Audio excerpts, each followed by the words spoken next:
Whether you're a man or woman, the following things I'm going to share today will force someone to respect you. So, we're going to dive into this conversation today because respect isn't something that can be demanded. It's something that must be earned. In many cases, men and women will only respect you when you embody the qualities that command their admiration and acknowledgement. So I want to share with you a quote from Dr. Pat Allen. I believe I'm going to get this. I hope I get this correct. Is that a man feels cherished when he's respected, and a woman feels respected when she's cherished. Now, here's the thing.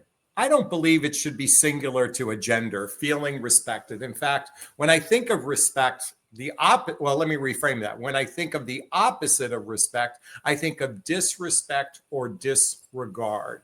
So, what I'm going to share with you are 10 factors you may want to consider, whether you are a man or woman, to elicit respect from the person that you are engaging with. And I say engaging with, since my channel is about dating, mating, or relating for those in midlife, and I say midlife is after baby making years and before retirement.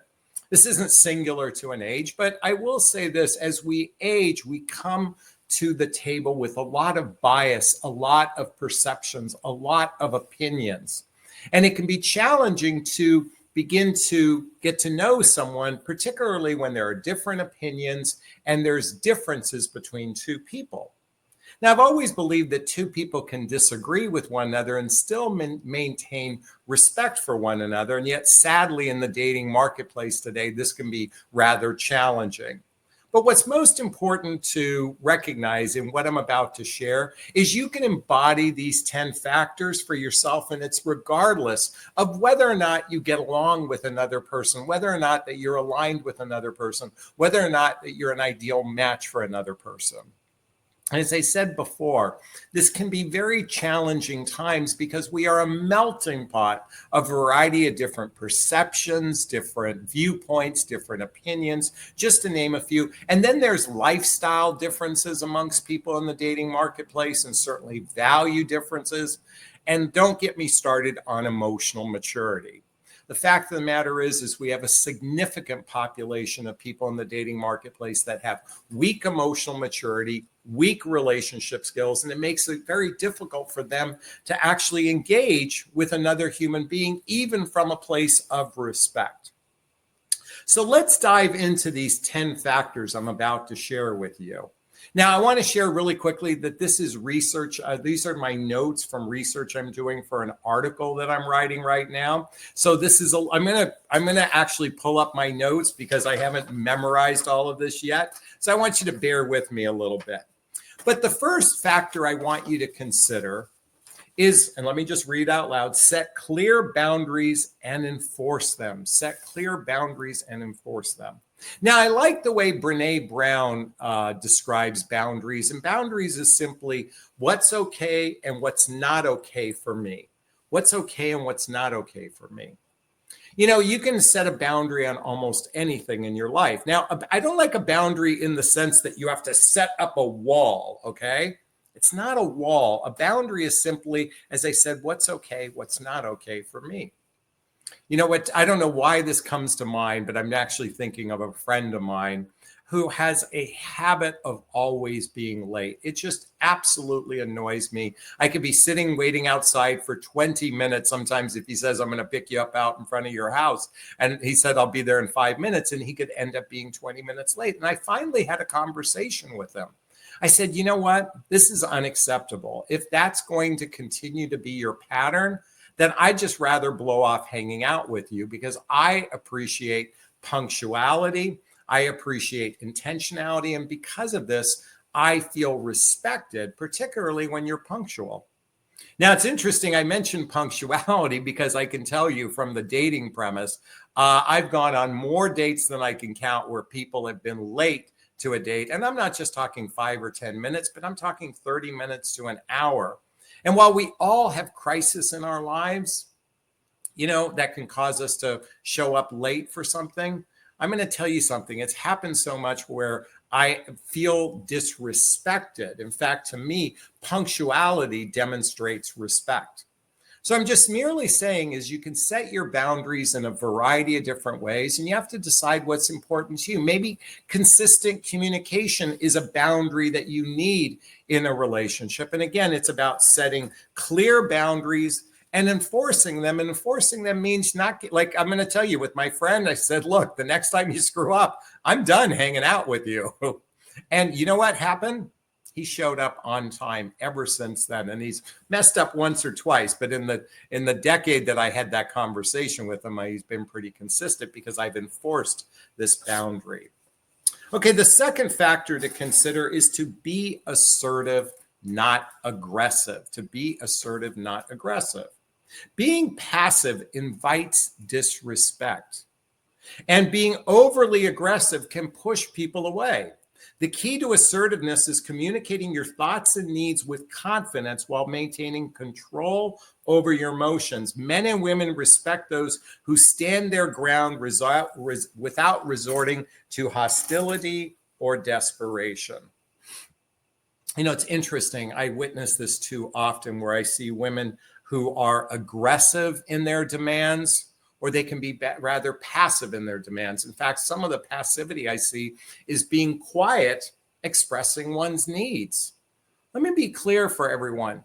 Part of the whole point to be in a romantic relationships is to get your needs met from another human being. Our needs for reciprocity, our need for closeness, our need for connection, our need for physical intimacy. We all have a variety of needs.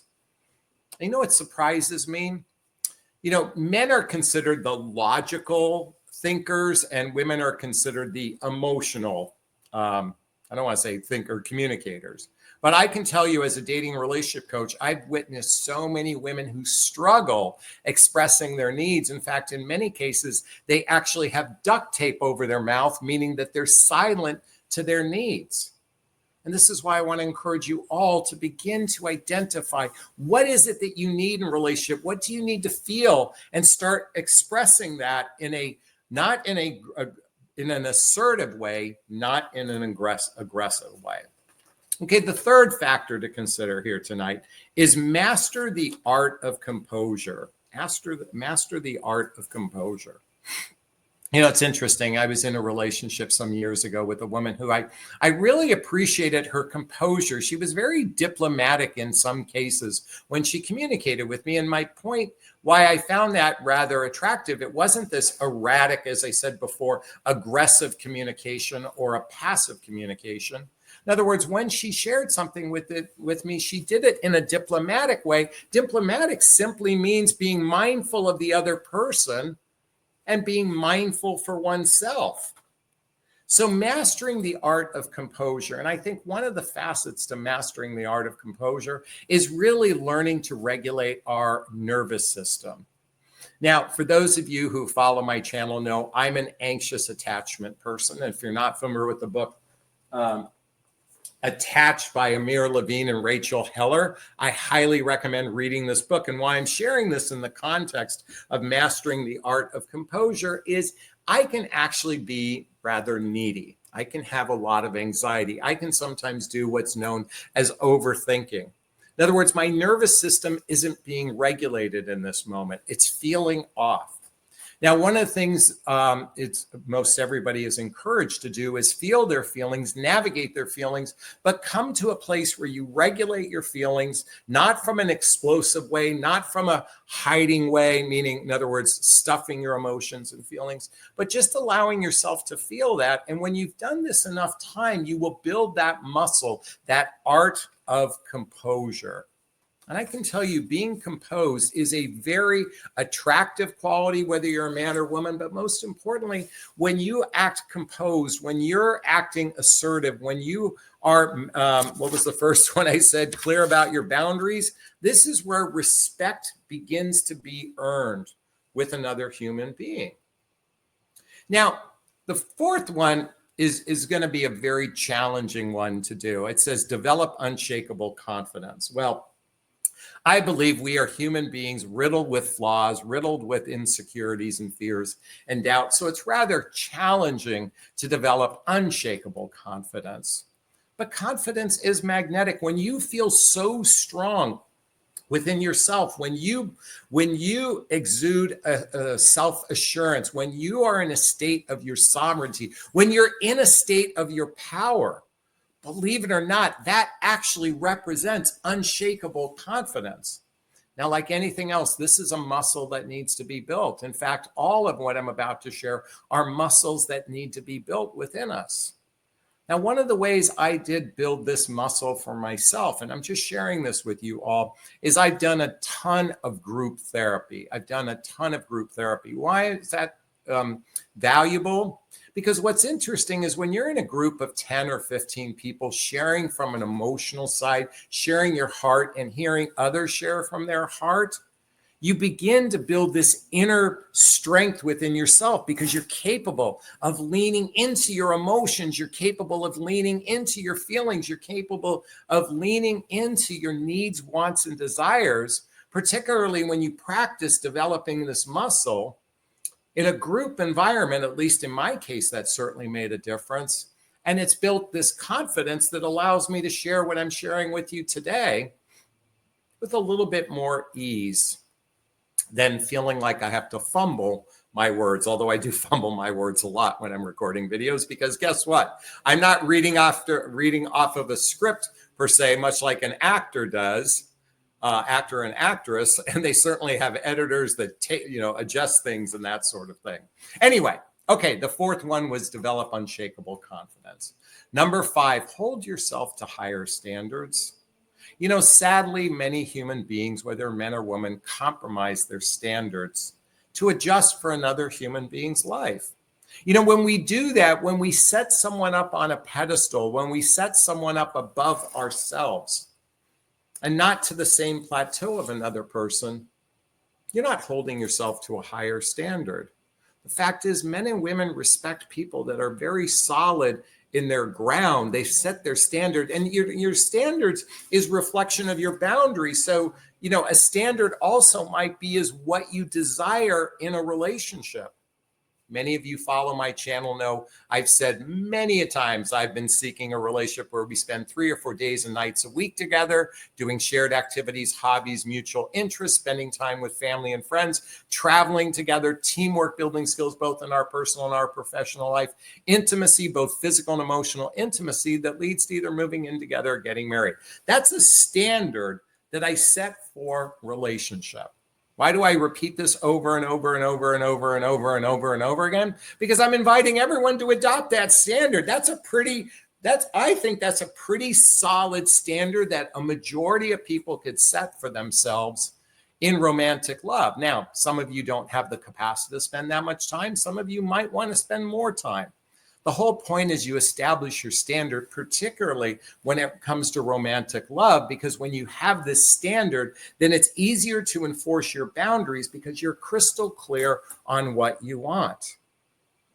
And I have to pause for a second. I've interviewed and I've coached now thousands of women, and I can tell you a significant percentage had no clear idea of what standard they wanted within a relationship. See, many people out there, men and women alike, are just winging it. They're winging it. And I'm here to say, stop winging it. Because when you have a clear, concise standard for yourself, you seem confident, which forces respect from another human being. Number 6, I invite you to master the power of silence. Not every situation requires a response. Sometimes silence is the most powerful statement you can make. Men and women respect those who don't react emotionally to provocation.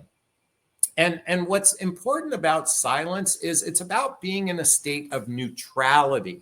In other words, you're just taking it in. I can tell you when you're silent, that creates an opportunity to be an active listener in the moment. And by taking that pause, by going inward for just a second, to be silent allows you to really survey the situation and allows you to maybe be a little bit more objective than, again, being reactionary. Many human beings don't have good communication skills. They listen to respond instead of listen to receive.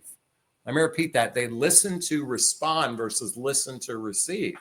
And what's great about silence is it allows you to receive. Hopefully it allows you to receive instead of thinking about the next thing you can say. And let me just say that is one of the challenges with those people who are silent is they're hyper focused on the next thing they say instead of evaluating and processing what is being said to them in the moment.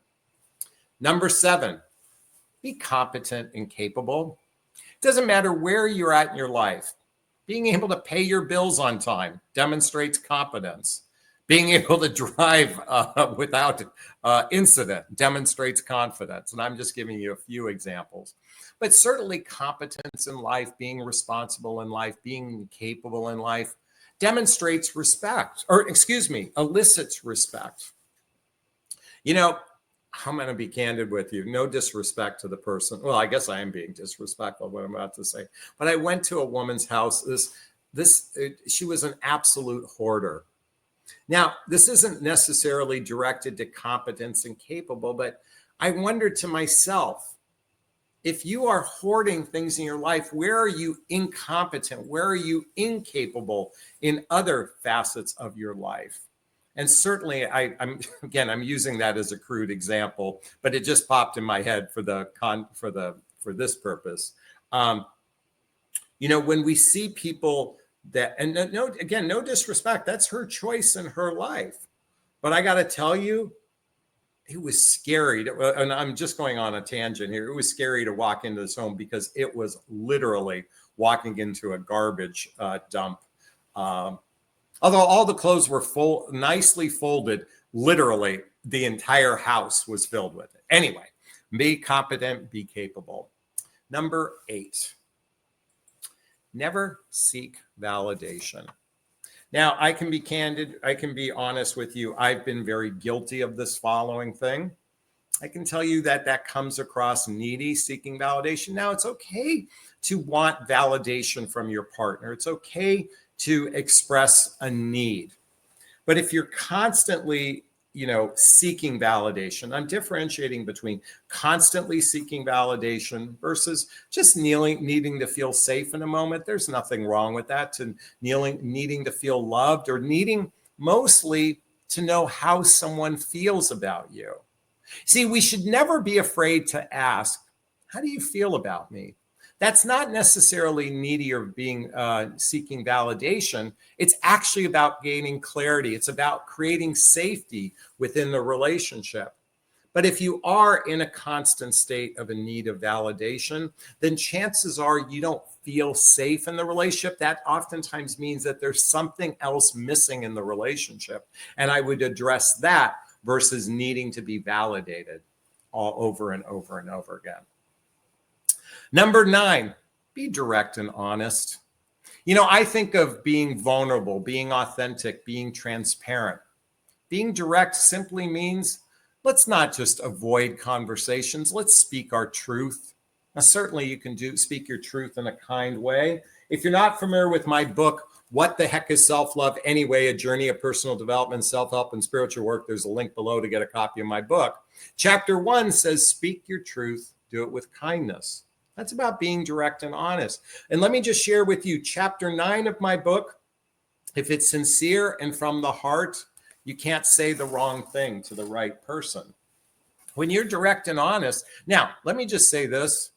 Having no filter isn't the same thing. I think a lot of people think, oh, I'm direct and honest. They have no filter. I think we have to be mindful of other people's feelings when you share something. And just because it's your truth doesn't mean it's the truth. When you're criticizing or being critical of another human being, when I'm talking about being direct and honest, be direct and honest about your thoughts, your feelings, your opinions, not your judgments or perceptions about other people. Because oftentimes, it's a projection. It's not necessarily the truth. And last and not least, number 10, respect yourself.